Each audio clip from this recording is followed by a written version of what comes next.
Guys कैसे आप लोग। मैं हूं शुभम और आप देख रहे हैं फैंटेसी एक्सप्रेस का यूट्यूब चैनल।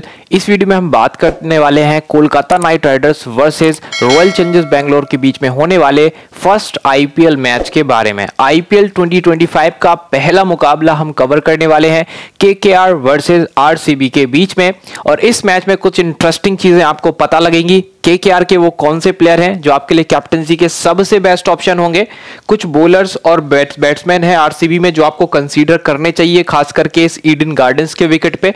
तो हर एक चीज को हम देखेंगे, रीसेंट फॉर्म से लेके पिच पे क्या होता है और हेड टू हेड स्टैट्स तक। तो अगर आप पूरा वीडियो देखते हैं तो आपकी फैंटेसी की टीम भी अच्छी बनेगी, आप इस मैच को भी प्रेडिक्ट कर पाएंगे कौन सी टीम जीतेगी या हारेगी, और भी ढेर सारी चीजें आपको पता लगेंगी। तो शुरू करते हैं वीडियो को। सबसे पहले हम बात करेंगे दोनों टीमों के बीच में हेड टू हेड स्टैट्स की। ठीक है, आखिरी दो मुकाबले, लास्ट दो मैचेस जो खेले गए थे पिछले साल, दोनों ही मैचेस में देखिए केकेआर ने आरसीबी को हराया था। हालांकि एक मुकाबला जो लास्ट आरसीबी को हराया है केकेआर ने, वो एक ही रन से केकेआर ने जीता है। मतलब ये मैच एकदम टाइट मैच हुआ था अप्रैल 21 2024 में, और एक मार्च 29 2024 का मैच। अब इन दोनों मैचेस की अगर हम बात करें तो देखिए, लास्ट मैच में ही केकेआर की तरफ से आरसीबी के सामने रसल ने 27 रन बनाए थे और 3 विकेटें ली थी। आपको पता है रसल डेथ में बॉलिंग करते हैं, मिड ऑर्डर में बैटिंग करने आते हैं, मतलब लेट बैटिंग करने आते हैं, हिटर का एज ए हिटर उनका इस्तेमाल टीम करती है, प्लस पूरे 4 ओवर भी करते हैं, तो उनको विकेट भी मिलते हैं, रन्स भी बनाने की क्षमता रखते हैं, मानी सीवीसी के बेस्ट ऑप्शन हो सकते हैं। श्रेयस अय्यर ने पिछले ही मैच में 50 बनाया था, फिल सॉल्ट ने 48 बनाया था इसी आरसीबी के सामने, हर्षित राणा ने और नारायण ने 2-2 विकेट निकाले थे, वरुण चक्रवर्ती और स्टार्क को 1-1 विकेट मिली थी। देखिए वरुण चक्रवर्ती और हेजलवुड, ये कुछ दो ऐसे प्लेयर हैं जो फ्लैट विकेट्स पे बहुत अच्छा नहीं करते, मतलब वो अच्छा खेलते हैं, बहुत बढ़िया खेलते हैं, पर इन विकेट्स पे, जैसे कि ईडन गार्डन्स का जो विकेट है थोड़ा सा फ्लैट विकेट होता है, तो इनको फुल पोटेंशियल की मदद नहीं मिल पाती।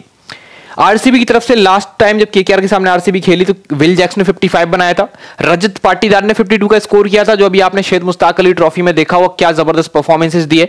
साथ साथ अजिंक्य रहाणे जो केकेआर की टीम में है वो भी बहुत जबरदस्त खेले थे। ये दो ऐसे प्लेयर हैं रजत पाटीदार और अजिंक्य रहाणे जो रिसेंटली बहुत अच्छा करके आए हैं, और उनकी रिसेंट फॉर्म जो है वो आपको इस आईपीएल मैच में देखने को मिल सकती है। हालांकि अजिंक्य रहाणे का स्टार्ट थोड़ा सा स्लो होता है, वही एक इशू रहेगा उनके सामने, बाकी तो फॉर्म उनका भी काफी बढ़िया है। अभी आप रजत पाटीदार पे फोकस करिए, जिनको टीम ने कैप्टन घोषित किया है आरसीबी का इस साल। 52 स्कोर किया था लास्ट टाइम केकेआर के सामने।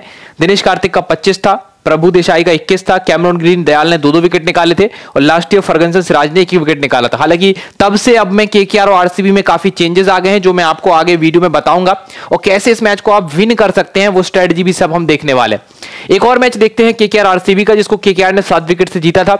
इसमें वेंकटेश अय्यर ने 50 बनाया था, श्रेयस अय्यर ने 39, नारायण ने 47 रन और 1 विकेट लिया था आरसीबी के सामने, फिल सॉल्ट ने 30 रन, हर्षित राणा और रसल ने 2-2 विकेट निकाले थे। आप देखिए हर्षित राणा भी प्रॉपर परफॉर्मेंस दे रहे हैं अगेंस्ट आरसीबी की टीम। तो फर्स्ट बॉलिंग के केस में राणा भी इंपॉर्टेंट होंगे, क्योंकि राणा डेप्थ में भी बॉलिंग कर लेते हैं। ठीक है, आरसीबी की तरफ से Virat Kohli 83, Cameron Green, Maxwell 33-28 run, Mayank Dagar 1 wicket, Vyshak और दयाल 1-1 विकेट।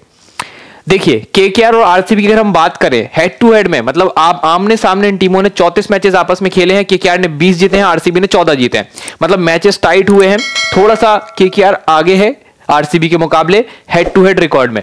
अगर आप आखिरी 5 मैच पे नजर डालें केकेआर और आरसीबी के, देखिए केकेआर ने बैक टू बैक 4 मैचेस जीते हैं आरसीबी के सामने, मतलब पिछले 2 साल से केकेआर लगातार जीत रही है आरसीबी के सामने, लास्ट 4 के 4 मैच केकेआर के नाम पे। ठीक है, तो ये चीज का ध्यान रखिएगा कि हेड टू हेड में भी रीसेंट फॉर्म केकेआर का ज्यादा बेटर है, मतलब ओवरऑल तो केकेआर आगे है पर रिसेंटली बहुत आगे है। तो मेरे हिसाब से विनिंग चांसेस की अगर हम बात करें तो 65% केकेआर और 35% आरसीबी नजर आ रही है। ठीक है, मतलब मैच विनर कौन हो सकता है, बहुत हद तक ईडन गार्डन्स में आपको देखने को मिलेगा कि केकेआर जीत दर्ज कर सकती है। आरसीबी फैंस निराश ना हो, आरसीबी के पास कुछ ऐसे प्लेयर्स हैं इस साल जो बहुत खराब तो नहीं है, जैसे आपको पता है विराट कोहली अगर वो अच्छा खेल गए, रजत पाटीदार अगर अच्छा खेल गए, और फिल सॉल्ट भी अब आ चुके हैं आरसीबी में, तो ये फ्लैट विकेट्स के बहुत अच्छे प्लेयर हैं। तो हो सकता है अगर बड़ा टोटल बना दिया आरसीबी की टीम ने तो केकेआर भी हार सकती है। तो आप निराश ना हो, आरसीबी भी जीत सकती है, चांसेस थोड़े से कम है, पर उसके लिए उनके तीनों प्लेयर्स को, 3-4 जो प्लेयर हैं इस टीम में, तीनों चारों प्लेयर को एक साथ खेलना होगा, एक साथ परफॉर्मेंस देनी होगी, एक प्लेयर पर डिपेंड रहेंगे तो नहीं जीत पाएंगे। आगे चलते हैं और बात करते हैं हेड टू हेड रिकॉर्ड। तो हमने देख लिए वेन्यू रिकॉर्ड की, ईडन गार्डन्स में जो आईपीएल मैचेस खेले गए डोमेस्टिक, उनमें क्या हुआ है, टोटल 95 मैचेस खेले गए हैं, जिसमें से 39 बैटिंग फर्स्ट और 56 बैटिंग सेकंड ने जीते हैं। नो रिजल्ट 0 है, टाई 0 है, एवरेज स्कोरिंग यहां पे 167 की होती है, हाईएस्ट टोटल 261 है केकेआर का और लोएस्ट टोटल 49 है आरसीबी का। अब देखिए आरसीबी केकेआर का मैच है और इसमें आप हाईएस्ट टोटल देखिए इस ग्राउंड पे तो 261 केकेआर का है और लोएस्ट है 49 आरसीबी का। तो यहां भी समझ में आ रहा है कि आरसीबी इसी ग्राउंड पे सबसे लो स्कोर करके जा चुकी है और केकेआर इसी ग्राउंड पे सबसे हाई स्कोर करके जा चुकी है। तो ईडन गार्डन्स में आपको पता है होम एडवांटेज भी केकेआर को रहेगा, तो इस स्टैट को भी ध्यान से देखना। चेसिंग में आमतौर पर देखा गया है कि ईडन गार्डन्स में रिजल्ट थोड़े बेटर मिलते हैं। अब बात करते हैं ईडन गार्डन्स में खेले गए आखिरी 2 मैचेस की। एक मैच खेला गया था केकेआर एमआई के बीच में और एक मैच खेला गया था डीसी और केकेआर के बीच में। तो इनको बहुत अच्छे से देखो क्योंकि यही रीसेंट मैचेस हैं जिस ग्राउंड पे लास्ट खेले गए थे आईपीएल में। तो देखिए सबसे पहले अगर हम बात करें, ये मई 11 2024 का मुकाबला है। केकेआर ने 157 बनाया, एमआई ने 139 बनाया। इस मैच को केकेआर 18 रन से जीत गई और फर्स्ट इनिंग में फास्ट बॉलर ने 4 विकेट निकाले फर्स्ट बॉलिंग करके और उसी में 2 स्पिनर ने विकेट निकाले। जब सेकंड इनिंग में बॉलिंग हुई तब फास्ट बॉलर्स ने 4 और स्पिनर्स ने 3 विकेट निकाले। तो ये चीज भी देखा करिए कि जब पहले बॉलिंग हो रही है तब फास्ट बॉलर्स स्पिनर्स क्या कर रहे हैं और जब सेकंड बॉलिंग की जा रही है तब फास्ट बॉलर्स स्पिनर्स ने कैसा परफॉर्म किया है।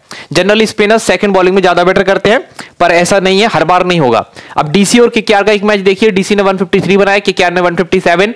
पहली ही इनिंग में 5 विकेट फास्ट बॉलर और 4 विकेट स्पिनर लेके चले गए और दूसरी इनिंग में 1 विकेट फास्ट बॉलर को मिला, 2 स्पिनर को मिले। टोटल अगर हम बात करें पिछले दोनों ही मैचेस में अगर आप काउंट करो फास्ट बॉलर से स्पिनर्स के विकेट, तो फास्ट बॉलर्स ने पिछले 2 मैचेस जो यहां पे खेले गए उसमें 14 विकेट टोटल निकाले और स्पिनर्स को मिले हैं कुल मिला के 11 विकेट। ठीक है, अब अगर हम बात करें केकेआर के रिकॉर्ड की, केकेआर का रिकॉर्ड इस ग्राउंड पे काफी अच्छा है। 87 मैचेस टोटल खेले हैं, 51 जीते हैं, 36 हारे हैं।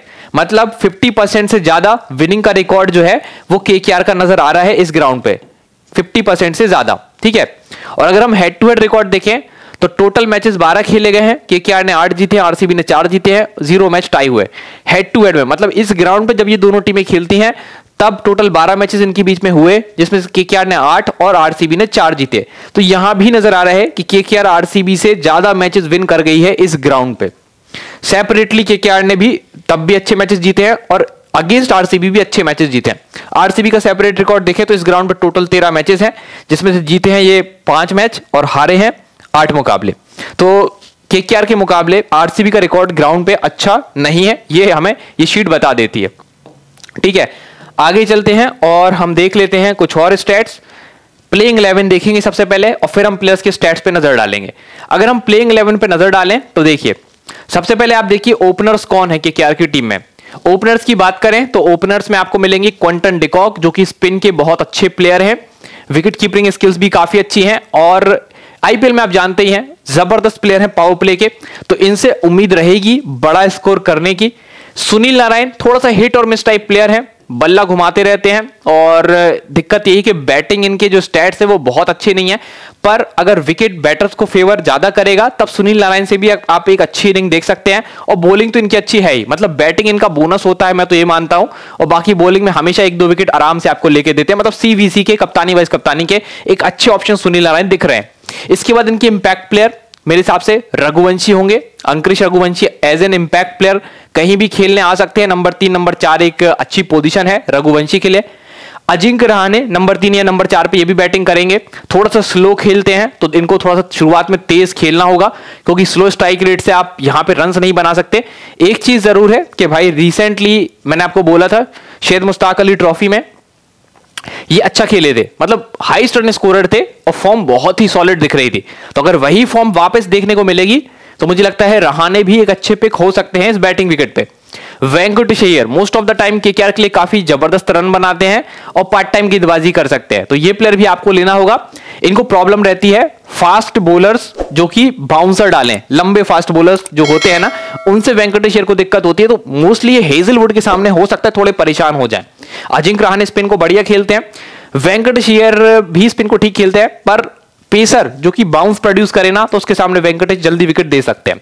फिर आते हैं रिंकू सिंह, जिनके रिकॉर्ड इस ग्राउंड पे काफी अच्छे रहते हैं। पिछले साल खेलने का बहुत ज्यादा मौका नहीं मिल पाया, पर ये ऐसे प्लेयर हैं कभी भी आके 50-60 भी बना सकते हैं।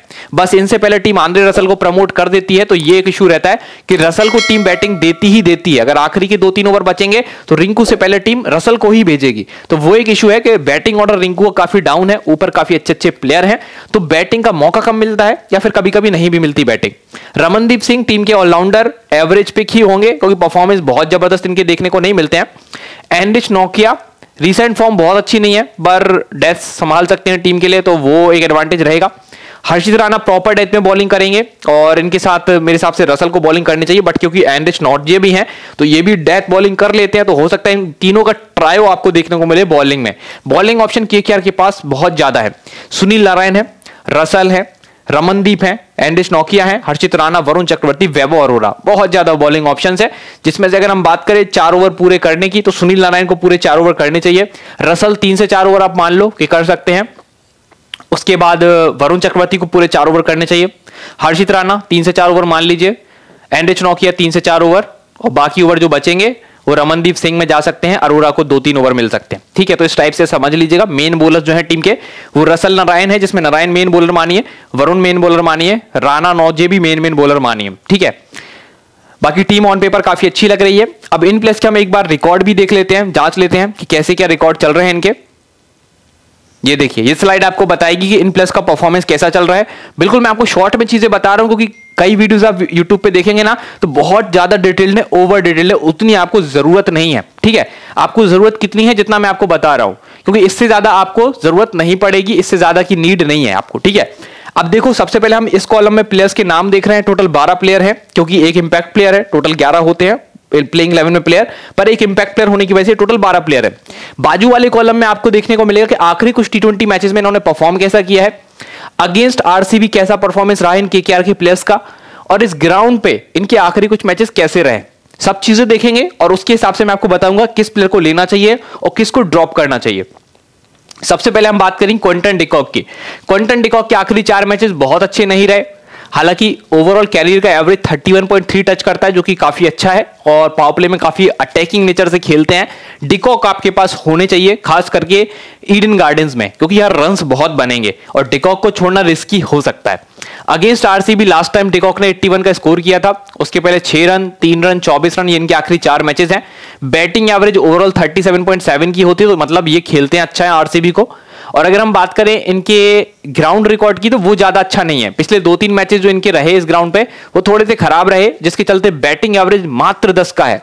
ठीक है, तो डिकॉक का रीसेंट फॉर्म अच्छा है, अगेंस्ट आरसीबी ठीक खेल रहे हैं, पर ग्राउंड रिकॉर्ड बहुत ज्यादा खराब है। पर क्योंकि बैटिंग विकेट है तो इनको छोड़ने का रिस्क बहुत बड़ा हो सकता है, तो टीम में लीजिएगा, बट इस चीज पे ध्यान रखिएगा कि इनका बैटिंग एवरेज मात्र 10 का बचा है इस ग्राउंड पे। ठीक है, सुनील नारायण का अगर आप रिकॉर्ड देखें तो आखिरी कुछ मैचेस में बैटिंग में मैं बोलता हूं बहुत रिलायबल प्लेयर नहीं है, हिट और मिस ही है। ठीक है, हाँ बॉलिंग में होता है कि इनको कम से कम 1-2 विकेट मिल जाते हैं हर मैच में, आईपीएल्स में खास करके। रीसेंट फॉर्म अगर आप बॉलिंग में इनका देखें तो वो भी बहुत अच्छा नहीं चल रहा है, पर ओवरऑल बैटिंग एवरेज 16 का चलता है, मतलब हर मैच में अगर आप देखेंगे तो 16-20 रन के आसपास तो बना ही देंगे, और दिन अच्छा रहा तो बड़ा स्कोर भी कर सकते हैं। स्ट्राइक रेट 21 होता है इनका बॉलिंग में, मतलब हर 21 से 22 बॉल में इनको 1 विकेट मिलना निश्चित होती है सुनील नारायण को, तो अच्छे प्लेयर हैं, ले लीजिएगा टीम में। अगर आप इनका रिकॉर्ड आरसीबी के सामने देखें तो पिछले 4 मैच में एक ही बड़ा स्कोर है 47 का, और विकेट भी देखें तो काफी निकाले हैं। पिछले 4 मैच में टोटल 5 विकेट निकाले हैं नारायण ने इस टीम के सामने। आरसीबी के सामने हर 18 से 19 बॉलों में 1 विकेट ले जाते हैं सुनील नारायण। और इस ग्राउंड पे अगर आप देखिए सुनील नारायण का रिकॉर्ड, तो बैटिंग एवरेज है, एक बार 71 का स्कोर भी किया हुआ है। इस ग्राउंड पे विकेट काफी लिए हैं सुनील नारायण ने, हर 19 गेंदों में 1 विकेट ले जाते हैं इस ग्राउंड पे। मतलब कुल मिला के नारायण से उम्मीद आपसे 1 से 2 विकेट की बड़े आराम से कर सकते हैं, और रन्स इनसे लगभग 20-22 रन मैं मान के चलता हूं कि बनाने ही चाहिए। बैटिंग विकेट है भाई, उस पर इतने रन तो बनाने चाहिए, मतलब सीवीसी का एक अच्छा ऑप्शन नारायण हो सकता है। अंकुश रघुवंशी का इस्तेमाल एज एन इंपैक्ट प्लेयर हो सकता है, ठीक ठाक प्लेयर है, पिछले ही साल आपने इनका परफॉर्मेंस देखा था, बहुत ज्यादा प्रॉमिसिंग तो नहीं है, नए प्लेयर हैं, यंग प्लेयर हैं, एक्सपीरियंस की कमी है, पर ग्रैंड लीग्स में इंपॉर्टेंट हो सकते हैं, खास करके इस बैटिंग विकेट पे। अभी इनका बैटिंग एवरेज 23 का चल रहा है। लास्ट टाइम आरसीबी के सामने मात्र 3 रन थे इस ग्राउंड पे, जो 3 मैचेस खेले हैं उसमें 1 ही में चले हैं, 30 रन बनाए, बाकी 2 में फ्लॉप रहे थे। इसके बाद अजिंक्य रहाणे की बात करते हैं, थोड़ा सा स्लो स्टार्ट करते हैं अजिंक्य रहाणे, पर हैं बहुत अच्छे प्लेयर, टिकाऊ प्लेयर हैं।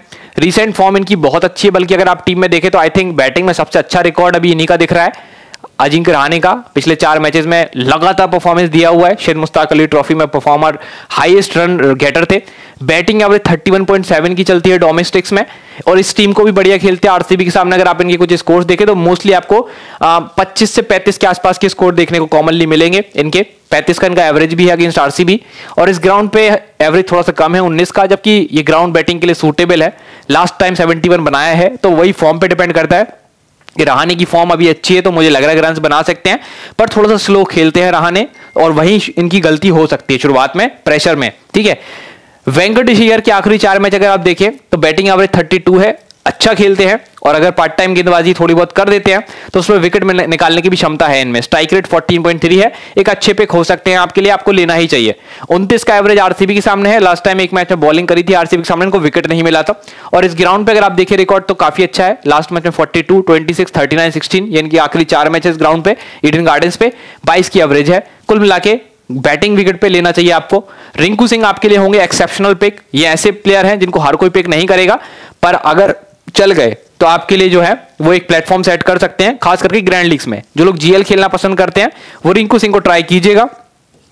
आखिरी कुछ मैच में बड़े स्कोर नहीं है, पर इसका मतलब ये नहीं कि खराब खेलते हैं, इसका मतलब ये है कि इनको उतने मौके नहीं मिले।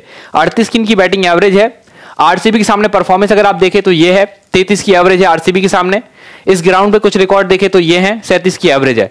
बंदे को बैटिंग करने का अगर मौका मिले तो बढ़िया स्कोर कर सकता है, पर पिछले साल नहीं मिल पाया था, जिसके चलते ये स्कोर्स आपको रिंकू के कम दिखेंगे को मिलेंगे। आंद्रे रसल, इनको बैटिंग मिलना निश्चित है, चाहे आखिरी के 2 ओवर में मिले, चाहे आखिरी के 3 या 4 ओवर में मिले, इनको बैटिंग मिलेगी ही मिलेगी। आखिरी कुछ मैचेस बैटिंग में इनके अच्छे नहीं थे, पिछले साल बहुत अच्छा नहीं खेले as a batter. Bowling record भी एवरेज रहे थे। 29 का एवरेज है ओवरऑल, 17 की स्ट्राइक रेट, मतलब हर 17 गेंदों में विकेट लेते हैं, तो विकेट टेकर तो आंद्रे रसल हैं, जो कि नारायण से भी ज्यादा है। ठीक है, समटाइम्स क्योंकि डेथ्स में भी आते हैं। अगर हम इनके आरसीबी के सामने रिकॉर्ड देखें तो बॉलिंग स्टैट काफी अच्छे हैं, बैटिंग स्टैट भी ठीक है। 38 की बैटिंग एवरेज, स्ट्राइक रेट 16, मतलब हर 16 गेंदों में रसल आरसीबी का एक विकेट लेते हैं। और इस ग्राउंड पे तो बहुत विकेट टेकिंग नेचर के प्लेयर हो जाते हैं। आंद्रे रसल 15.5 का स्ट्राइक रेट है, हर 15 से 16 बॉलों में इनको एक विकेट मिलता है, तो ये भी सीवीसी के एक बहुत अच्छे ऑप्शन होंगे। और अगर नारायण नहीं अच्छा खेल पाए तो रसल तो बेस्ट खेलेंगे ही खेलेंगे। नारायण का बैटिंग का बस थोड़ा सा इशू रहता है, बाकी रसल का बैटिंग बॉलिंग दोनों जबरदस्त रहता है। तो रसल को बस यही दिक्कत है कि अगर ऊपर के प्लेयर्स अच्छा खेल गए तो रसल को बैटिंग लेट मिल सकती है, नारायण को पूरा मौका मिल सकता है बैटिंग करने का, तो वो नारायण वहां एडवांटेज ले जाते हैं। रसल इंपॉर्टेंट रहेंगे, बहुत इंपॉर्टेंट इस टीम के लिए। ठीक है, फिर आते हैं रमनदीप। रमनदीप के आखिरी 3-4 मैचेस एज अ बैटर बहुत अच्छे नहीं रहे, एज अ बॉलर भी अच्छे नहीं रहे। इनको आप मेरे हिसाब से छोड़ दें तो ज्यादा बेटर होगा, स्मॉल लीग टीम में फिट नहीं बैठ रहे। अगेंस्ट आरसीबी 2 मैच खेले हैं, कुछ खास नहीं है, मेरे हिसाब से छोड़ दीजिएगा। ग्राउंड पे रिकॉर्ड भी कुछ खास नहीं है, छोड़ा जा सकता है। रमनदीप सिंह एक एवरेज प्लेयर मुझे लगता है इस टीम में होंगे। एंड्रिच नोकिया, रीसेंट फॉर्म कोई बहुत अच्छी नहीं चल रही नोकिया की, बीच बीच में इंजर्ड भी हो जाते थे। स्ट्राइक रेट 17 का है, मतलब है तो विकेट टेकर, पर फॉर्म अभी गंदी चल रही है। अगेंस्ट आरसीबी अच्छा खेलते हैं ये, इनके रिकॉर्ड अगर आप देखिए आरसीबी के सामने तो पिछले 4 मैच में बहुत विकेट लिए हैं, मतलब टोटल 7 विकेट है इनकी आरसीबी के सामने पिछले 4 मैच में। स्ट्राइक रेट 13 का है, यानी हर 13 बॉल में आरसीबी का 1 विकेट ले जाते हैं, और इस ग्राउंड पे ये फर्स्ट टाइम खेलेंगे। हर्षित राणा, इनकी फॉर्म बहुत अच्छी चल रही है टीम के लिए, फर्स्ट बॉलिंग केस में मस्ट हैव है, सेकंड बॉलिंग में चाहो तो छोड़ देना, पर राणा है विकेट टेकर। स्ट्राइक रेट 16 की चल रही है, मतलब हर 16-17 गेंदों में इनको 1 विकेट मिल ही जाता है। ठीक है, और आरसीबी के सामने जो 2 मैच खेले हैं दोनों में 2-2 विकेट इन्होंने निकाले हुए हैं। मोस्ट कंसिस्टेंट बॉलर भी दिख रहे हैं ये अगेंस्ट आरसीबी, एक एंड्रिच नोकिया भी, ठीक है, और एक रसल भी। ये कुछ ऐसे बॉलर हैं जो आरसीबी के हर बार विकेट लेके जाते हैं। हर 12 गेंदों में राणा एक विकेट ले जाता है आरसीबी का, और इस ग्राउंड पे अगर आप रिकॉर्ड देखें तो वो भी काफी अच्छा है, हर 15 गेंदों में 1 विकेट ले रहा है हर्षित राणा इस ग्राउंड पे, तो एक अच्छा पिक हो सकता है। फिर आते हैं वरुण चक्रवर्ती और वैभव अरोड़ा। रिसेंट फॉर्म देखे तो अरोड़ा की अच्छी नहीं चल रही है, वरुण बहुत अच्छा खेल रहे हैं। रिसेंटली आपने देखा इंग्लैंड की टीम कितना स्ट्रगल करी थी इनके सामने जब इंडिया ने इंग्लैंड से मैच खेला था, तो आईसीसी चैंपियंस ट्रॉफी में भी आपने देखा कि वरुण बहुत अच्छे फॉर्म में। ठीक है, तो मुझे लगता है आईपीएल के फर्स्ट मैच में कुछ ना कुछ इंपैक्ट तो डालेंगे, हालांकि फ्लैट विकेट्स पे बहुत ज्यादा इनका परफॉर्मेंस नहीं आता है। ठीक है, आरसीबी के सामने कई बार 3-3, 4-4 विकेट लेके गए हैं, मतलब मैच सेट कर दिया है पूरा, और इस ग्राउंड पे भी रिकॉर्ड इनका काफी अच्छा है, हर 16 गेंद में 1 विकेट लेते हैं। तो मस्ट हैव बॉलर्स जो केकेआर से आपको लेने चाहिए, वरुण चक्रवर्ती आएंगे उसमें, हर्षित राणा आएंगे, नोकिया के फॉर्म देखना पड़ेगा, रिसेंट अच्छा नहीं चल रहा है, रसल आएंगे ही आएंगे, और सुनील नारायण आएंगे ही आएंगे। और ये वो 4 बॉलर हैं, नारायण, रसल, हर्षित राणा, चक्रवर्ती, जो लगभग 4-4 ओवर पूरे भी कर सकते हैं, है ना, क्योंकि बॉलिंग ऑप्शन काफी ज्यादा है, तो हो सकता है किसी का एक आध ओवर कट भी जाए, पर मुझे मेरे हिसाब से पूरी बॉलिंग, फुल बॉलिंग इनको करनी चाहिए। डेथ बॉलिंग, मैंने पावर प्ले बॉलिंग और डेथ बॉलिंग अगर आप बात करें तो पावर प्लेज में आपको कौन बॉलिंग करता दिखेगा, मुझे लगता है एनरिच नोकिया और राणा आने चाहिए, और डेथ्स में राणा और रसल आने चाहिए। रसल तो लगभग डेथ्स में कंफर्म ही होते हैं, क्योंकि विकेट टेकर हैं रसल, रन्स भी खा सकते हैं पर विकेट भी काफी लेके जाते हैं, ठीक है। तो ये हो गई बात केकेआर की प्लेइंग 11 की। अब हम बात करेंगे कुछ प्लेयर बैटल्स की। प्लेयर बैटल्स जो होते हैं जिसमें हम देखते हैं किस बल्लेबाज ने किस बॉलर के सामने स्ट्रगल किया है, तो हमें बहुत चीजें और पता लगती है। तो जैसे क्विंटन डिकॉक की बात कर लेते हैं। क्विंटन डिकॉक हेजलवुड की 12 बॉलों पे 12 रन है क्विंटन डिकॉक के, और 2 बार विकेट हेजलवुड ने निकाला है क्विंटन डिकॉक का। क्विंटन डिकॉक को हेजलवुड से प्रॉब्लम हो सकती है। भुवनेश्वर कुमार की 58 बॉल्स पे क्विंटन डिकॉक के 57 रन है, और 1 बार विकेट जो है वो गवा चुके हैं डिकॉक भुवनेश्वर के सामने। यश दयाल भी 13 गेंदों में 13 रन देकर 1 बार विकेट ले चुके हैं, किसका, क्विंटन डिकॉक का। कुणाल पांड्या 7 गेंदों में 6 रन दिए क्विंटन डिकॉक को, 1 बार विकेट लिया। अब हम बात करते हैं सुनील नारायण की। सुनील नारायण की अगर हम बात करें तो देखिए भुवनेश्वर की 28 गेंदों पे 31 रन है, और 2 बार विकेट जो है भुवनेश्वर ने निकाली है नारायण की। कुणाल पांड्या की 6 बॉलों पे 13 रन है सुनील नारायण के, और 1 बार विकेट सुनील नारायण का निकाला है इन्होंने। यश दयाल 16 गेंदों में 28 रन और 1 बार विकेट निकाला है। हेजलवुड 3 गेंदों में नारायण को 2 रन दिए और 1 बार नारायण का विकेट निकाला है। अंकुश रघुवंशी का दयाल ने 2 गेंदों में 1 बार विकेट लिया है, और वैसे ही अजिंक्य रहाणे का भुवनेश्वर ने 117 गेंदों में 7 बार विकेट लिया है, और कुणाल पांड्या ने 59 बॉल में 4 बार विकेट लिया है। तो ये कुछ प्लेयर बैटल हैं। कुछ और भी आपको दिखाता हूं प्लेयर बैटल, जैसे कि वेंकटेश अय्यर जो है यश दयाल की 16 गेंदों पे 39 रन स्कोर करे हैं और 1 ही बार विकेट दिया, मतलब बहुत पिटाई करी वेंकटेश ने यश दयाल की। और रिंकू ने भी बहुत करी है, आपको याद होंगे वो 5 छक्के, 11 गेंदों में 37 रन, 1 ही विकेट है। दयाल की बहुत पिटाई करी वेंकटेश और रिंकू ने। और रसल के सामने देखिए 37 बॉलों पे 97 रन का है, भुवनेश्वर ने 1 ही बार विकेट लिया। भुवनेश्वर की बहुत ज्यादा पिटाई करता है आंद्रे रसल। तो ये कुछ बॉलर से जो पिटते हैं रसल के सामने, जैसे भुवनेश्वर और वेंकटेश के सामने यश दयाल और रिंकू के सामने यश दयाल। तो ये कुछ बैटल्स थे, ध्यान से देख लीजिएगा। अब कुछ ऑफर्स की बात करते हैं जो इस टाइम पे आपको मिल रहे हैं। फैन 11 एप्लीकेशन सबसे बढ़िया एप्लीकेशन है। अगर आप बात करें लीडर बोर्ड की तो आज शाम को आने वाला है, और ये आपको वो गैजेट वगैरह नहीं देंगे, क्योंकि कुछ साइट्स पे आपको गैजेट्स ऑफर किए जाएंगे, पर उसके लिए आपको एक सर्टेन डिपॉजिट और इन्वेस्टमेंट करना पड़ेगा, ठीक है। बहुत ज्यादा इन्वेस्टमेंट करवाएंगे, बहुत ज्यादा डिपॉजिट करवाएंगे, तब जाके वो आपको गैजेट देंगे, और उस पर भी 30% टीडीएस कट जाता है।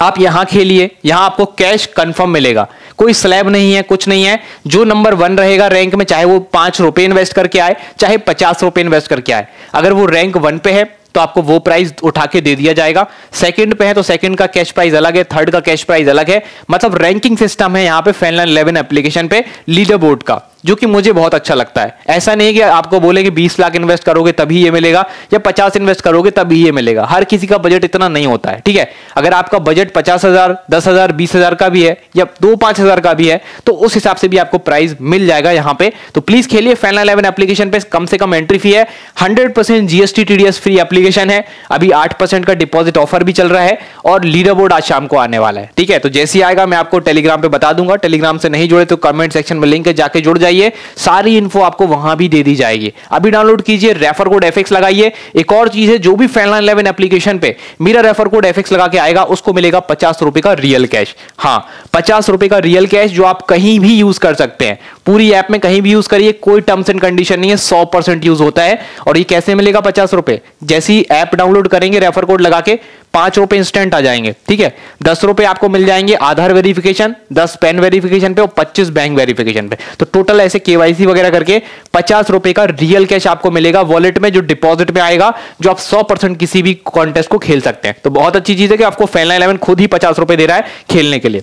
अब बात करते हैं रॉयल चैलेंजर्स बैंगलोर टीम की, जिसमें फिल सॉल्ट ओपन करेंगे विराट कोहली के साथ, फिर डेविड पडिक्कल है, Rajat Patidar, Liam Livingstone, Jitesh Sharma, Tim David, Krunal Pandya, Rashid Salam, Bhuvneshwar Kumar, Josh Hazlewood और यश दयाल। आरसीबी 17 साल से खेल रही है, 9 प्लेऑफ्स में जा चुकी है, 3 फाइनल खेल चुकी है, पर आज तक कप नहीं जीता।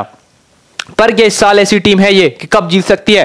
तो थोड़ी बहुत टीम तो नजर आ रही है कि भाई फाइट दे सकती है, खास करके बैटिंग विकेट्स पे। बॉलिंग इनकी अभी भी उतनी मजबूत नजर नहीं आ रही है, बट इनके पास जॉस हेजलवुड की पेस है, भुवनेश्वर का एक्सपीरियंस है, यश दयाल ग्रूम हो ही रहे हैं, तो ओवरऑल टीम खराब भी नहीं है मेरे हिसाब से इस साल की। ठीक है, तो एक एक करके देखते हैं किस प्लेयर की क्या कमजोरी है या कौन सा प्लेयर कहां पे परफॉर्म कर सकता है। इस टीम के पास है top 3 players, Virat Kohli, Phil Salt और रजत पाटीदार, जो किसी भी बैटिंग विकेट पे 50-60 आराम से बना सकते हैं, इवन 100 भी बनाने की क्षमता है अगर एकदम फ्लैट विकेट हो जाता है। तो ये इनके पास बेस्ट बैटर्स हैं, और ऐसे तो बोल सकते हो आपके भाई लियाम लिविंगस्टन, जितेश शर्मा भी हैं, पर वो बिल्कुल जिम्मेदारी से खेलने वाले प्लेयर हैं, खास करके विराट कोहली और रजत पाटीदार। फिल सॉल्ट तो फिर भी थोड़ा ज्यादा अटैकिंग, ओवर अटैकिंग हो जाते हैं, पर विराट कोहली और रजत पाटीदार जो है वो एंकर कर सकते हैं इनिंग्स को, मतलब लंबा जा सकते हैं, इनके शॉट्स बहुत अच्छे होते हैं। विराट कोहली स्पिन को भी अच्छा खेलते हैं, पेस को भी अच्छा खेलते हैं, थोड़ी इनको बाउंस से प्रॉब्लम हो जाती है, बाउंस अगर रहेगा तो इनको दिक्कत रहेगी, अगर बॉलर बाउंस प्रोड्यूस करता है सामने वाली टीम का तो इनको दिक्कत हो सकती है। ठीक है, ठीक है, शॉर्ट पिच डिलीवरी से इनको दिक्कत है, मतलब बाउंसर से। ठीक है, और रजत पाटीदार इनको शॉर्ट बॉल से थोड़ी दिक्कत होती है, मतलब जो गुड लेंथ और शॉर्ट पिच डिलीवरी की बीच की बॉल्स होती है ना, जो बल्ले पे मतलब कमर के आसपास जो बॉलें आती है उन पे दिक्कत रजत पाटीदार को बनती है। ठीक है, और चेस्ट के ऊपर के आसपास जो बॉल्स आती हैं, बाउंसर्स जो आती हैं, उसमें विराट को थोड़ी सी दिक्कत होती है। पर ये लोग ऐसे प्लेयर है ना, इनके पास शॉट सिलेक्शन बहुत अच्छे हैं, तो ये लंबा जा सकते हैं। फिल सॉल्ट बैटिंग विकेट के अच्छे प्लेयर है, आपको लेने ही चाहिए इस विकेट पे, इनको छोड़ना बिल्कुल भी मैं सजेस्ट नहीं करूंगा। इंपैक्ट प्लेयर में देवदत्त पडिक्कल है, लेफ्टी बैट्समैन, अगर टीम चाहे तो हो सकता है पडिक्कल को अगर प्लेइंग 11 में डायरेक्ट भी खिलाना चाहे तो लेफ्टी राइटी कॉम्बिनेशन देख के ओपन भी करवा सकती है, पर मेरे हिसाब से हो सकता है कि फिल सॉल्ट और विराट कोहली ही ओपन करें, पडिक्कल पे शायद ज्यादा टीम भरोसा ना करे, पर एक लेफ्टी राइटी कॉम्बिनेशन अगर टीम चाहती है तो पडिक्कल को ऊपर स्लॉट कर सकते हैं। फिर लियाम लिविंगस्टन, जितेश शर्मा है। लियाम लिविंगस्टन है तो बहुत अच्छे प्लेयर, इवन ये तो off break leg break bowling दोनों कर लेते हैं, दोनों टाइप की इनके पास वर्सेटैलिटी है बॉलिंग करने में, और बैटर अच्छे हैं पर थोड़े से ओवर रिस्की शॉट्स खेल जाते हैं। ठीक है, तो ये अगर हम बात करें लियाम लिविंगस्टन की ना, तो इनको दिक्कत समस्या यही है कि शॉट सिलेक्शन कभी कभी बहुत ही खराब हो जाता है। ठीक है, प्लेयर अच्छे हैं, आपको पता है चौके छक्के लगाने में देर नहीं करते, पर शॉट सिलेक्शन एक भी खराब हो गया ना तो ये जल्दी भी विकेट दे सकते हैं, तो थोड़े से रिस्की पिक मुझे लगते हैं लियाम लिविंगस्टन इस टाइम पे। जितेश शर्मा ग्रूम हो रहे हैं, विकेट कीपर प्लेयर है, हो सकता है विकेट कीपिंग से कुछ पॉइंट आपको दे दें, प्लस बैटिंग डिसेंट कर ही रहे।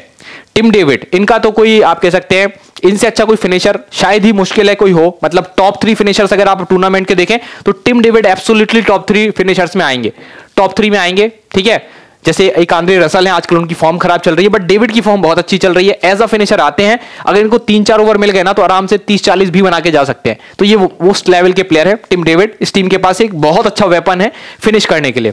कुणाल पांड्या, इनसे आप ज्यादा उम्मीद मत कीजिएगा, हो सकता है बॉलिंग भी 2-3 ओवर करें, और बैटिंग में आजकल बहुत ज्यादा दम नहीं बचा हुआ है। रसिक दर सलाम right arm fast medium bowler है, बहुत ज्यादा उम्मीद मुझे इनसे नहीं है, हालांकि रिसेंटली इनकी फॉर्म बहुत अच्छी देखी गई है, तो फर्स्ट मैच में अगर ग्रैंडली खेलनी है ना तब रसिक दर सलाम आपके लिए एक अच्छे पिक हो सकते हैं। आरसीबी के हालांकि किसी बॉलर पर ज्यादा भरोसा नहीं किया जा सकता, पर ऐसे बॉलर्स जो टैलेंट रखते हैं, जिनके पास ज्यादा एक्सपीरियंस, जिनके बारे में लोग ज्यादा जानते हैं, आप डोमेस्टिक में सर्च करिए, बहुत अच्छे फॉर्म में रसिक दर सलाम, तो आप इनको टीम में पिक करिए। भुवनेश्वर आजकल बहुत अच्छे फॉर्म में तो नहीं है, पर एक्सपीरियंस सबसे ज्यादा है, ये शुरुआत में भी गेंदबाजी करते हैं, मूवमेंट सबसे अच्छा प्रोड्यूस करते हैं, अगर मूवमेंट रहेगा तो इनको खेलना अनप्लेबल भी हो जाता है, और डेथ्स में भी आके बॉलिंग करते हैं, तो ये एक अच्छे पिक हो सकते हैं। हालांकि इकोनॉमी हाई रहती है और बहुत ज्यादा विकेट टेकिंग नेचर के प्लेयर नहीं होते, अनटिल अनलेस ओवरकास्ट कंडीशन ना हो, अनटिल अनलेस शुरुआत में बॉल मूव ना करे। भुवनेश्वर को आपको तभी लेना है जब मूवमेंट हो, जब बोल दे कमेंटेटर्स बोल दे कि भाई क्लाउडी कंडीशंस बन रही हैं, बॉल मूव करेगा शुरुआती ओवर में, तब लीथल हो जाते हैं भुवनेश्वर, बाकी नॉर्मली खेलते हैं। जॉस हेजलवुड फॉर्म ठीक है, बढ़िया बॉलर है, अभी बीच में थोड़े से इंजर्ड भी हो गए थे, तो उसके बाद देखना होगा कैसा क्या लय पकड़ते हैं। बढ़िया टॉल बॉलर है, ठीक है, और बढ़िया बाउंसर्स वगैरह सब है इनके पास। शुरुआत में बॉलिंग मुझे लगता है भुवनेश्वर के साथ यही करेंगे, और डेथ्स में बॉलिंग भी यही करेंगे। हो सकता है एक आध ओवर आप डेथ्स में यश दयाल का भी देख लें, बट चांस कम है क्योंकि पिटाई बहुत हो जाती है।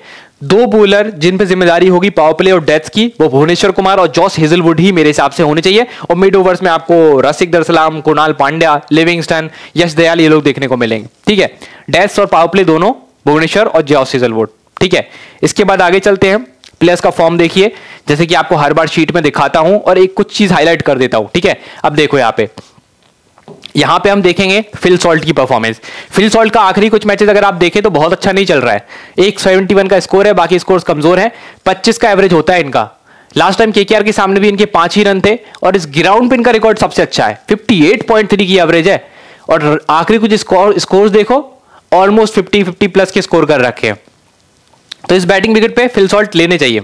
फिर आते हैं विराट कोहली। आखिरी 4 मैच में विराट कोहली बहुत अच्छा परफॉर्मेंस दिया है टी20 में। एवरेज 38 है, अगेंस्ट केकेआर बहुत जबरदस्त खेलते, 37 की एवरेज है, और इस ग्राउंड पे भी 37 की एवरेज है। कुल मिला के अगर आप इनका रिकॉर्ड देखें एवरेजेस के मामले में, तो ये ऐसे प्लेयर हैं कि 35 से 40 तो बड़े आराम से हर मैच में बना के दे सकते हैं। और आपको पता है बेस्ट चेजर भी है, मतलब अगर इनकी टीम को बड़े से बड़ा टोटल मिल जाए ना, तब भी ये चेजिंग में बहुत अच्छा परफॉर्म करते हैं। देवदत्त पडिक्कल की रिसेंट फॉर्म अच्छी नहीं चल रही है। लेफ्टी राइटी कॉम्बिनेशन टीम देखना चाहे, सॉरी ये लेफ्ट हैंडेड बैट्समैन है, तो टीम इनको ट्राई कर सकती है, वरना मुझे लगता नहीं पडिक्कल को मौका मिलेगा। हो सकता है एज एन इंपैक्ट ट्राई कर ले, इसलिए मैंने इंपैक्ट में लिखा हुआ है। केकेआर के सामने रिकॉर्ड अभी तक पडिक्कल का पिछले 4 मैच में बहुत अच्छा नहीं है। ग्राउंड पर भी लास्ट टाइम 28 ही बनाए थे। रजत पाटीदार ये है इस टीम के one of the best player. जैसे सामने वाली टीम में आपको दिख रहा था अजिंक्य रहाणे का रिसेंट फॉर्म अच्छा है, वैसे ही रजत पाटीदार का भी बहुत अच्छा फॉर्म चल रहा है। 37 की एवरेज चल रही है, 18 का एवरेज केकेआर के सामने है, 164 का एवरेज इस ग्राउंड पे है। रजत पाटीदार वो प्लेयर है जिन्होंने लास्ट टाइम 50 और उसके पहले 100 बनाए थे इस ग्राउंड पे। मतलब इनके लिए सबसे सूटेबल ग्राउंड दिख रहा है रजत पाटीदार के लिए, आपको बिल्कुल टीम में लेना चाहिए। लिविंगस्टन शॉर्ट सिलेक्शन थोड़ा सा खराब है, वरना 6 हिटर है लिविंगस्टन। ये परफॉर्मेंसेस इनके मतलब बहुत बड़ा नहीं खेल पा रहे पिछले 4 मैचेस से, और बॉलिंग रिकॉर्ड भी बहुत अच्छा नहीं है। मतलब ये ऐसे प्लेयर है कि टीम में ले भी सकते हैं या छोड़ा भी जा सकता है, क्योंकि रिलायबल नहीं है। अगेंस्ट केकेआर भी परफॉर्मेंसेस देखिए, पिछले 3 मैच में 20 रन भी नहीं बने इनके, विकेट भी नहीं मिला। ग्राउंड पे भी लास्ट टाइम 15 रन 0 विकेट थे। ये ग्राउंड पे सब लोग रन बना रहे, लिविंगस्टन क्यों नहीं बना पा रहे? तो दिक्कत है लिविंगस्टन को, शॉर्ट सिलेक्शन खराब होते हैं। जितेश शर्मा आखिरी 3-4 मैचेस में परफॉर्मेंस बहुत अच्छा नहीं है। 24 की एवरेज है, 21 का एवरेज केकेआर के सामने है, ग्राउंड पे 45 की एवरेज है, परफॉर्मेंस बहुत अच्छा नहीं है। टिम डेविड वर्ल्ड के बेस्ट फिनिशर्स में से एक है, आखिरी कुछ मैचेस बहुत अच्छे नहीं है। बैटिंग एवरेज 29 है, लास्ट टाइम अगर आप देखिए केकेआर के सामने तो 20 की एवरेज है टोटल, 0 24 24 13 का स्कोर बनाया, ग्राउंड पे लास्ट टाइम 0 बनाया था। ये अच्छे प्लेयर हैं, इनको आप बैक कर सकते हैं चाहे तो। कुणाल पांड्या मोस्टली विकेटलेस जाते हैं, पिछले 4 मैच में देखिए एक ही विकेट है। स्ट्राइक रेट भी 28 क्रॉस करता है, आमतौर पे बॉलर्स का स्ट्राइक रेट इतना नहीं होता है। 28 गेंदों में 1 विकेट लेंगे तो फिर इनको विकेट क्या ही मिलेगा। मतलब आप समझ सकते हैं 4 ओवर होते हैं, 24 बॉलें होती हैं प्लेयर के पास, और 28 गेंदों में विकेट ले रहा, मतलब पर मैच विकेट लेना भी उसके लिए बहुत मुश्किल लग रहा है कृणाल पांड्या के लिए। स्ट्राइक रेट 28 जा रहा है, यहां तो 32 चला गया, केकेआर के सामने तो और विकेट नहीं मिलता इनको, और इस ग्राउंड पे 25 का स्ट्राइक रेट। मतलब कृणाल पांड्या वो प्लेयर है जिनको आप टीम में एक्सक्लूड कर सकते हैं, ध्यान रखिएगा, ठीक है। फिर आते हैं रसिकदर सलाम। रीसेंट परफॉर्मेंस ठीक है, स्ट्राइक रेट 20 है, हर 20 बॉल में 1 विकेट लेते हैं। लास्ट 2 मैचेस केकेआर के सामने खेले विकेटलेस, इस ग्राउंड पे विकेटलेस, तो छोड़ दीजिएगा। भुवनेश्वर कुमार रीसेंट फॉर्म बहुत अच्छी नहीं है, स्ट्राइक रेट 21 है। अपोजिशन टीम के सामने स्ट्राइक रेट 20 है, पर रीसेंट फॉर्म खराब है, ग्राउंड पर रिकॉर्ड खराब है, स्ट्राइक रेट अच्छा है। तो कुल मिलाकर रीसेंट फॉर्म खराब है भुवनेश्वर की, इनको छोड़ा जा सकता है, पर पावर प्ले डेथ से दोनों में आएंगे। हेजलवुड रीसेंट फॉर्म अच्छी है, स्ट्राइक रेट 17 है, हर 17 बॉल में विकेट लेते हैं। इस टीम के प्राइम बॉलर है, फ्रंटलाइन बॉलर है, जो मुझे लगता है आपको लेने ही चाहिए। लास्ट 2 मैचेस जो केकेआर के सामने खेले, दोनों में विकेटें भी निकाली हैं, और इस ग्राउंड पे भी 3 विकेट थे लास्ट टाइम, ठीक है। इसके बाद आते हैं यश दयाल की तरफ। रीसेंट फॉर्म ठीक है, स्ट्राइक रेट 21 है, हर 21 गेंदों में 1 विकेट लेते हैं। केकेआर के सामने परफॉर्मेंस देखे दयाल का तो डिसेंट है, ग्राउंड पे रिकॉर्ड देखे तो 16 की स्ट्राइक रेट है। कुल मिला के यहां से हमें एक ही बॉलर सबसे अच्छा मिला, जॉस हेजलवुड, जो 4 ओवर पूरे भी कर सकता है और विकेट टेकर भी सबसे ज्यादा है, ठीक है। बाकी इस टीम में अगर आप बॉलर्स देखें तो बहुत अच्छे नहीं है। स्पिनर्स कोई फ्रंटलाइन स्पिनर नहीं है टीम के पास, सारे पार्ट टाइम गेंदबाज हैं। चाहे आप बात कर लो लिविंगस्टन की, चाहे आप बात कर लो कृणाल पांड्या की, ये वो फ्रंटलाइन बॉलर्स नहीं है कि जैसे युजवेंद्र चहल है, कुलदीप यादव है। ये आप कहते हैं कि एक प्रॉपर स्पिनर, ये काम चलाओ स्पिनर्स है। तो स्पिनर स्पिन कैटेगरी वीक है किसकी? टीम आरसीबी की। तो यहां आरसीबी स्ट्रगल कर सकती है, ध्यान रखिएगा। अब बात करते हैं कुछ प्लेयर बैटल्स की। प्लेयर बैटल्स में आपको देखने को मिलेगा फिल सॉल्ट किसके सामने स्ट्रगल करते हैं। एंड्रिच नोकिया शुरुआत में ही बॉलिंग करेंगे और फिल सॉल्ट सामने होंगे। 3 गेंदों में 2 रन 1 विकेट है, मतलब नोकिया की 3 बॉलों पे फिल सॉल्ट के 2 रन है और 1 बार विकेट लिया है नोकिया ने फिल सॉल्ट का। फिर देखिए नारायण ने 118 गेंदों में 127 रन दिए विराट कोहली को और 4 बार विकेट ली विराट कोहली की। नोकिया ने 17 गेंदों में 18 रन देकर 1 बार विकेट लिया विराट कोहली का। आंद्रे रसल ने 66 बॉल्स में 2 बार विकेट लिया विराट का 88 रन देकर। चक्रवर्ती की 39 बॉल्स में विराट के सिर्फ 40 रन है और 1 बार विकेट दिया है। राणा की 17 गेंदों पर 1 बार विराट ने विकेट दिया है। विराट को सबसे ज्यादा प्रॉब्लम किससे हो रही है? एक है आंद्रे रसल और एक है सुनील नारायण, ठीक है। देवदत्त पडिक्कल, नोकिया ने इनका 3 बार विकेट लिया है 11 गेंदों में, मतलब नोकिया को तो खेल ही नहीं पाते हैं देवदत्त पडिक्कल। रसल और नारायण भी 1-1 बार विकेट पडिक्कल का ले चुके हैं। फिर आते हैं रजत पाटीदार, जिनका 1-2 बार विकेट ले चुके हैं रसल। रजत पाटीदार को रसल से दिक्कत है और वरुण चक्रवर्ती इनका 1 बार विकेट ले चुके हैं, ठीक है। इसके बाद आगे चलते हैं और बात करते हैं किसकी? बाकी प्लेयर्स की। लियाम लिविंगस्टन का सुनील नारायण ने एक बार विकेट लिया, चक्रवर्ती ने एक बार लिया, जितेश शर्मा का एक बार, चक्रवर्ती एक बार नॉक किया, टिम डेविड का 2 बार नॉक किया, 2 बार रसल और 1 बार चक्रवर्ती ने विकेट लिया है। और देखिए रसल के सामने अच्छा खेले हैं डेविड, 32 गेंदों में 65 रन मारे उनको, ठीक है, तो रसल के सामने डेविड अच्छा खेलते हैं। कुणाल पांड्या का 2 बार विकेट लिया है रसल ने, 3 बार विकेट लिया है नारायण ने और 1 बार विकेट लिया राणा ने। तो कुणाल पांड्या नारायण के सामने एक्सट्रीमली स्ट्रगल करते हैं। आगे चलते हैं और बात करते हैं टीम की। इतनी सब मेहनत करने के बाद हम बनाएंगे ड्रीम 11 टीम और प्रेडिक्शन आप देख ही चुके हैं। तो देखिए किन किन प्लेयर्स को टीम में शामिल करना है। बैटिंग विकेट है, रन्स बहुत बनेंगे, बल्लेबाजों को जरूर टीम में चुनिएगा। क्विंटन डिकॉक को हम टीम में लेंगे, फिल सॉल्ट को हम टीम में लेंगे, विराट कोहली हमारी टीम का हिस्सा बनेंगे, रहाणे को टीम में ले रहे हैं, स्लो स्टार्ट करते हैं पर उम्मीद है कि अच्छा स्कोर करेंगे। वेंकटेश अय्यर, रजत पाटीदार टीम की कप्तानी कर रहे हैं। शेर मुश्ताक अली ट्रॉफी में रजत पाटीदार और अजिंक्य रहाणे दोनों ने अच्छा परफॉर्मेंस दिया। फिल सॉल्ट बैटिंग विकेट के बहुत अच्छे प्लेयर है, फ्लैट विकेट्स के। विराट एंकर रोल बहुत अच्छा निभाते हैं, चीज मास्टर भी हैं। क्विंटन डिकॉक स्पिन को बहुत अच्छा खेलते हैं बट इनिशियल मूवमेंट इनको प्रॉब्लम करती है, पर बैटिंग विकेट पे लेना पड़ेगा। कैप्टनसी वाइस कैप्टनसी मैंने नारायण और रसल को दी है क्योंकि ये ऐसे प्लेयर हैं जो 3-3, 4-4 ओवर पूरे करते हैं, लगभग 4 ओवर पूरे करते हैं और बैटिंग भी इनको मिल जाती है। लिविंगस्टन एक थोड़ी सी रिस्की पिक है, इनकी जगह पे हर्षित राणा एक अच्छे पिक हो सकते हैं। अगर फर्स्ट बॉलिंग हुई केकेआर की तो मैं टीम में डेफिनेटली हर्षित राणा को पिक करूंगा। अभी फिलहाल के लिए मैंने टीम में जॉस हेजलवुड और वरुण चक्रवर्ती को लिया है, सिर्फ एक ही कमी है इस टीम में, हर्षित राणा की। या तो मैं पिक करूंगा लियाम लिविंगस्टन की जगह पे या फिर शायद वेंकटेश अय्यर की जगह पे, पर हर्षित राणा टीम में मेरे जरूर आएंगे क्योंकि राणा बहुत अच्छे फॉर्म में है, आरसीबी के सामने बैक टू बैक 2 बार विकेट, 2-2 विकेट निकाले हुए।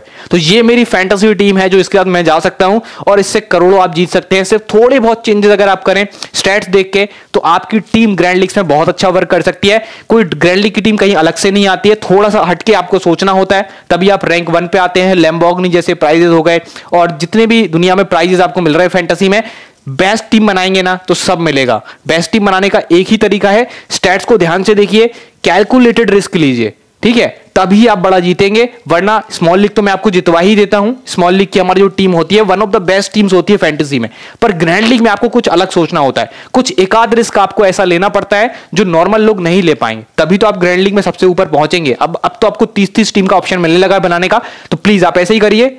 मेरी बेसिक जो टीम होती है इसी में कुछ 1-2 बदलाव करके अपनी ग्रैंड लीग की टीम्स बनाइए। अगर आपका लक अच्छा रहा, स्किल अच्छी रही तो आप जरूर टीम आपकी अच्छा करेगी, आप ग्रैंड लीग में अच्छा बड़ा प्राइज जीतेंगे। तो ये था हमारा आईपीएल का फर्स्ट मैच कवरेज जो हमने कवर किया, कम से कम टाइम में कवर करने की कोशिश करी है। तो प्लीज अगर वीडियो पसंद आता है तो आपको बस एक लाइक कर देना है, चैनल को सब्सक्राइब कर देना है, हमें मोटिवेशन मिलता है। नेक्स्ट वीडियो भी जल्दी आने वाला है, अपने फ्रेंड्स के साथ शेयर कीजिए और हाँ टेलीग्राम से जरूर जुड़िएगा क्योंकि फाइनल टीम का अपडेट आपको टेलीग्राम पे मिलेगा जिसका लिंक कमेंट सेक्शन में है। और फाइनल 11 एप्लीकेशन को डाउनलोड करना मत भूलना क्योंकि वो आपको दे रहे हैं 50 रुपए का रियल कैश जिसको आप 100% कहीं भी यूज कर सकते हैं। लीडर बोर्ड भी आने वाला है। अब मिलते हैं नेक्स्ट वीडियो में, तब तक के लिए बाय बाय।